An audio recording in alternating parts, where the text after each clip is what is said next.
there, Larissa here, and today I wanted to talk to you about pirates and some common myths and misconceptions about them.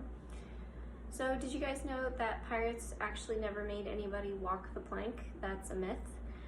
In fact, most of what we know about pirates right now is purely based off of TV and movies like Pirates of the Caribbean, which I'm sure you have all seen.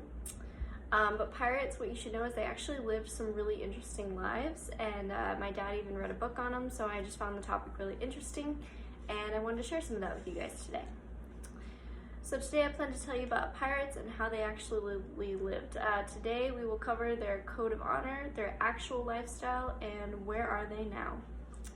All of this information you should know is from Wired, 9 Myths and Misconceptions about Pirates. If you haven't already, you should totally check them out, and I will also leave a works cited at the end of the video.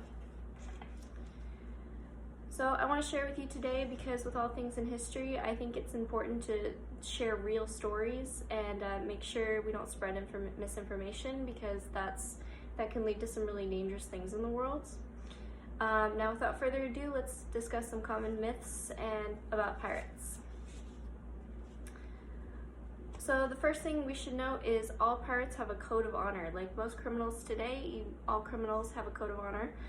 These codes determined how they divided loot, decided punishments, and so much more. It even determined whether or not they would get rid of a captain. If the captain was being unfair to them, they would kill him off, actually. So it wasn't a hierarchy system. It was actually a democracy, and one of the most early forms of democracy.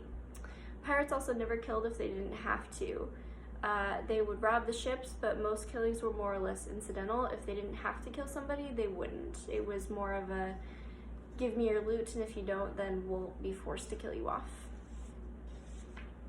Secondly, you should know men weren't the only ones who could be pirates. In fact, women, gay people, transgender people, some of those early forms of transgender people actually were known to be pirates. They actually had some of the most early forms of cross-dressers, so overall pirates were very inclusive. They didn't really care who you were or what kind of life you lived. And like I said before, pirates never made anyone walk the plank. Pirates instead would use kneel hauling.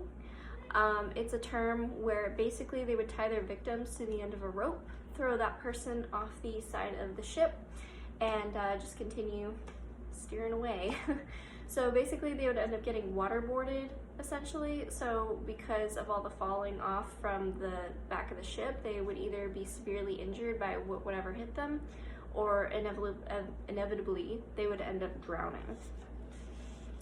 There are also some pirates still left around today. They're not as heard of, but they are still around, and you can actually find them in these Pacific and Indian Oceans.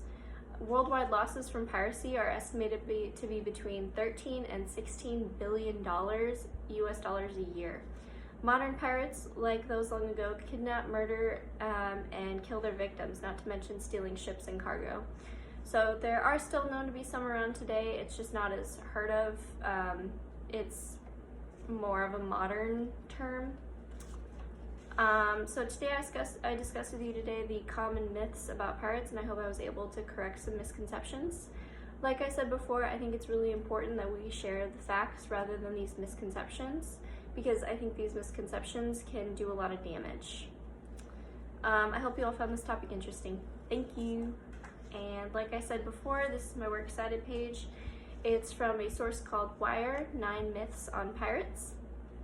And it's by Matt Blum. It was published September 17th, 2008, and I wrote it down for you. So yeah. Thank you all so much for joining me today. I will see you again next time.